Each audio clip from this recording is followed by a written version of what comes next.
Salut les amis, Bascar pour Hypnomachie, nouvelle vidéo bonus en marchant. Le pervers narcissique n'a aucune empathie. Voilà, le pervers narcissique n'a aucune empathie, c'est une phrase, c'est une notion qui revient extrêmement souvent.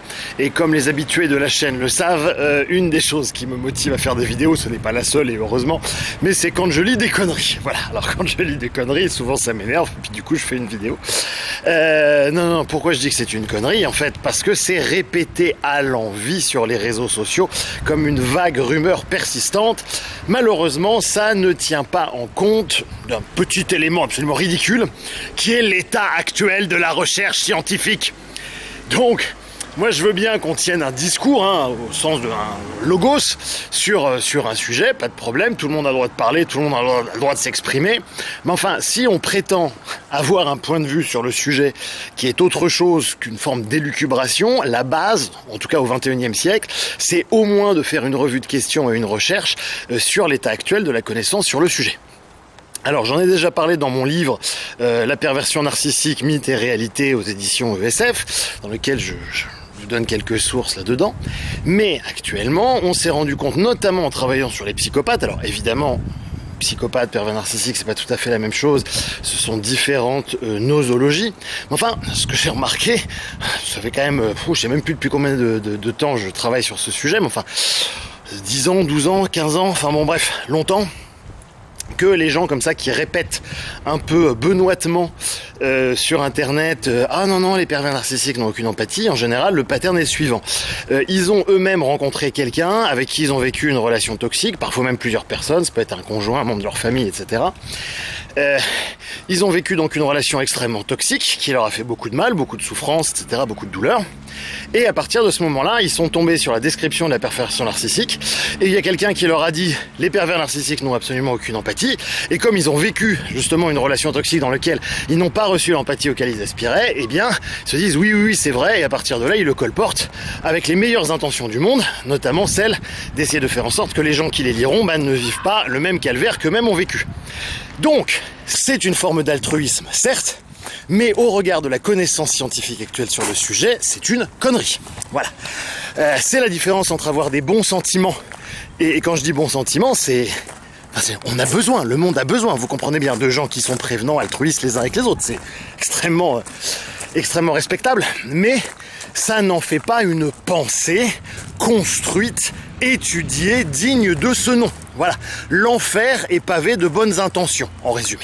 Je cite notamment dans mon ouvrage des travaux de l'université de Groningen qui démontrent donc que les psychopathes ont accès à une forme d'empathie, alors que pendant très longtemps, on a pensé que ça n'était pas le cas, parce que les gens abordaient ça d'un point de vue extérieur et tombaient justement dans une mimésis girardienne en disant « moi je suis le gentil, l'autre c'est le monstre, etc. » Tout au fond de toi, tu sais que tu es un monstre et que ta place est en enfer où tu vas te torturer avec cette affreuse vérité pour l'éternité. Parce que tu as beau te raconter ce que tu veux pour essayer de te rassurer, tu ne peux pas défaire ce que tu as fait, ni renier ce que tu es. Tant qu'on pense les choses comme ça, on est coincé dans son cerveau limbique et on ne peut pas penser les choses de manière dépassionnée. On ne peut pas donc être conscient des éventuels biais d'induction qui nous arrangent en termes d'image de soi, etc. Et ça nous amène à dire des bêtises. Voilà. Un des points qui rend la discussion la plus difficile avec les gens qui disent justement les pervers narcissiques n'ont pas d'empathie, c'est que la plupart du temps, ils croient au premier degré à la carte pervers narcissique. La plupart des gens, comme j'explique dans mon livre, qui ont vécu des relations toxiques, voire extrêmement toxiques, voire qui sont passés à deux doigts de se suicider à cause de ce genre de relations, souvent sont dans une relative inhibition des lobes frontaux. Ça n'est pas agréable, ça n'est pas narcissisant que de le reconnaître, puisque la plupart d'entre nous aimons avoir une image de nous-mêmes, d'être bien plein de nos moyens, d'avoir la capacité de penser pleinement, etc. Malheureusement, lorsqu'on a été dans une relation abusive, dans une relation toxique, eh bien ça a un effet sur le système nerveux, et un de ces effets des différents traumas et du stress post-traumatique, c'est l'inhibition des lobes frontaux. Autrement dit, plus on a été victime, moins on est capable de réfléchir clairement. Chez moi, à Édimbourg, il y a eu une grève de mineurs très dure. Tout ce qu'on demandait, c'était un casque avec une petite loupiote. Et puis un jour, la mine s'est effondrée. Personne n'en est sorti vivant. Personne, même pas Willy. Et c'est précisément pour ça, là encore, comme j'explique dans mon livre, une thèse aussi faible que la perversion narcissique a un tel succès, parce qu'elle est facile à comprendre, il y a un gentil, il y a un méchant, etc. Je vous parle de la version mainstream. On pourrait nuancer pour la théorie authentique psychanalytique, qui est en fait en elle-même beaucoup plus fine, beaucoup plus nuancée, etc. Qui reste, à mon avis, quand même relativement faiblarde sur le fond, mais enfin... On va quand même être de bonne foi, on va dire qu'il y a quand même plusieurs strates de compréhension de ce que c'est que la perversion narcissique, évidemment. Mais en tout cas, quand j'entends pervers narcissique n'a aucune empathie, on sait qu'on est dans les strates les plus superficielles et les plus indigentes de compréhension de cette théorie. Bon, donc disais-je, pendant longtemps on a postulé que les divers pervers narcissiques et autres psychopathes ne ressentaient pas d'empathie, et donc la recherche en neurosciences aujourd'hui nous montre l'inverse. Ils ont simplement une empathie sélective, une empathie décidée, c'est-à-dire qu'ils ont une espèce d'interrupteur qui permet d'appuyer sur on-off. Il faut que tu réalises que tu as un problème cérébral que tu as hérité de ton grand-père et qui te pousse à agir comme tu le fais, tu comprends ? Et donc, en fait, ils décident littéralement d'ouvrir leur empathie ou non. Ils ont un mode empathique activé ou un mode empathique désactivé. Ce qui peut tout à fait les faire apparaître comme des monstres sans cœur, puisqu'ils ne sont pas obligatoirement dans l'empathie. Mais pour rappel, être obligatoirement dans l'empathie, ça s'appelle la sympathie. L'empathie authentique présuppose donc en amont une capacité à faire respecter ses propres frontières, à dire non, puisque un oui où je ne peux pas dire non, ça n'est pas un oui. Donc, on est très très vite dans une forme de sympathie, pour ne pas dire de pulsion grégaire, comme je l'explique dans les autres vidéos de la chaîne, qui fait passer justement ces horribles personnes qui ont la capacité de penser à eux pour des véritables salauds. En fait, ça n'est pas qu'ils n'ont pas la capacité de ressentir de l'empathie, c'est simplement qu'ils ne vous en ont pas donné quand vous auriez bien aimé qu'ils vous en donnent. Voilà, mais ça n'est pas suffisant, si vous voulez, d'avoir un vécu empirique pour le généraliser, en faire une règle générale. C'est une forme d'incompétence en épistémologie. Si un individu ne vous donne pas d'écoute et d'attention, cela ne signifie en aucun cas qu'il soit incapable de donner de l'écoute et de l'attention à qui que ce soit. Tout comme si un individu ne couche pas avec vous, ça ne veut pas dire qu'il est totalement frigide. Vous voyez, mais c'est exactement, on en est à ce niveau-là dans l'argumentaire quand même. Plus vraisemblablement, plutôt que d'expliquer ce que vous avez vécu par de l'absence d'empathie, ou en tout cas de l'incapacité à éprouver de l'empathie, parce que l'absence d'empathie, ça, de fait, si la relation était toxique, c'est bien qu'il n'y a pas eu d'empathie, évidemment. Mais vraiment, comprenez bien que, je crois que c'était Bastia qui dit ça, si ma mémoire est bonne, mais c'est de tout temps, on a pris les bons sentiments pour des arguments. Le fait d'éprouver de la douleur et de la souffrance est légitime et respectable. La plupart des gens sur Internet vous diront plutôt vous avez souffert, etc. Vous avez, effectivement, ça a été terrible. Ce qui est vrai. Je veux dire, on va s'entendre, une relation toxique, c'est toujours terrible. Simplement, ça ne nous rend pas spécialistes en psychologie. Avoir le cancer ne rend pas cancérologue. Voilà, là encore, ce sont des évidences, mais qu'il faut rappeler pour que les gens se souviennent que quand on fait une théorie psychologique, il faut la mettre à l'épreuve du réel. C'est un peu le principe de la science. Et c'est d'ailleurs pour ça que la perversion narcissique n'a à ce jour pas été retenue par la communauté scientifique, parce que justement, elle ne fonctionne pas quand on la confronte au réel. Voilà. On est plutôt dans une forme d'effet Barnum, de tentative de mise en récit maladroite, justement, donc, de cerveau traumatisé, avec la rigueur intellectuelle qui va avec. Oui, je taille un peu, oui. Et en même temps, un raisonnement foireux est un raisonnement foireux. Je sais qu'on est dans l'ère du politiquement correct, mais on va quand même pas dire qu'un raisonnement se tient quand il est rempli de trous à ce point. Alors, plus vraisemblablement, qu'est-ce qui se passe dans la tête de ces personnes qui ne donnent pas d'empathie, ou en tout cas qui ont un mode on-off sur l'empathie et qui en donnent à loisir? Alors déjà, il y a une composante génétique, tout comme, par exemple, les neurones des différents individus ne transmettent pas l'information à la même vitesse, ce qui fait que certaines personnes vont être hypersensitifs, hypersensibles, etc. Tout ça est bien sourcé en termes de neuropsychologie. Et bien, de la même façon, donc il y a une composante génétique. C'est ce qui faisait autrefois que vous aviez un certain nombre d'individus qui étaient des guerriers, parce qu'ils étaient capables de switcher l'empathie sans problème pour pouvoir dézinguer les gens du camp d'en face. Bah oui, ça c'est une ressource en temps de guerre, mais en temps de paix, effectivement, c'est plus problématique. J'ai fait ce qu'il fallait pour gagner, mais on n'a pas voulu nous laisser gagner. Et je suis revenu dans le monde, et j'ai vu ces larves m'attendre à l'aéroport. Me conspuer comme un criminel. Ils m'ont traité de toutes les saloperies, ils m'ont appelé le boucher. Mais qui sont-ils pour me faire des prochains? Qui sont-ils? Est-ce qu'ils étaient à ma place en pleine jungle? Ils nous jugent sa faute, ils parlent. C'est un moment dur pour tout le monde, Rambo. Tout ça, c'est du passé maintenant. Pour vous! Pour moi, la vie civile, c'est rien. Au combat, on avait un code d'honneur. Tu couvres mes arrières, je couvre les tiens. Mais ici, y a plus rien. Tu es le dernier d'un groupe d'élite. Ne finis pas comme ça. Là-bas, je pilotais un avion de chasse. Je pouvais conduire un tank. J'avais en charge $1 million de matériel. Mais ici, j'arrive pas à avoir un boulot. Gardien de parking. Ah!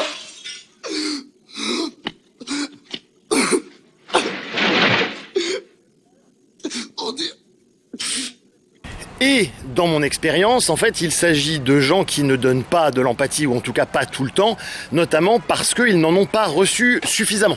Et tous les êtres humains fonctionnent de cette façon. Lorsque on n'a pas eu notre dose d'empathie, c'est très très difficile d'en donner à autrui. C'est ce qui faisait dire à Marshall Rosenberg, le fondateur de la communication non violente, ventre affamé d'empathie n'a pas d'oreille. Voilà, donc ce sont la plupart du temps des gens qui n'ont pas reçu d'empathie.